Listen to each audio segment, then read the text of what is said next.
Welcome to the last breakfast. Please enjoy the video. You begin by confirming your device is unlocked and running the current OS so settings match instructions. Once done, open Settings and search for Keyboard or Language and Input. This gets you to the input controls. Make sure you note which keyboard is active, Gboard, Samsung keyboard, or another, because options differ. You're starting the process now so you can disable voice typing at source rather than toggling mic every time. Follow the next steps to find and change the specific voice input toggle.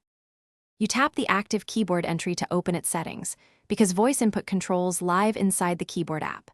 Next, locate voice typing, voice input, or dictation, wording varies by brand, and flip that toggle off. If there's a separate Google or system voice input entry, disable it there as well, so two services aren't re-enabling each other. Once you switch it off, open a text field and verify the microphone icon is gone or disabled. That confirms the change took effect. You finish by restarting the device if the microphone icon persists. A reboot clears cached services. Make sure to inspect accessibility settings and any third-party keyboard apps.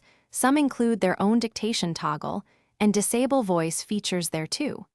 If problems continue, remove or reinstall the keyboard app, and then set your preferred keyboard again without voice input enabled. Finally, remember why you turned it off, privacy or accidental input, and only re-enable voice typing when you want it back. Thanks for watching. If this was helpful, leave a like and consider subscribing. See you next time.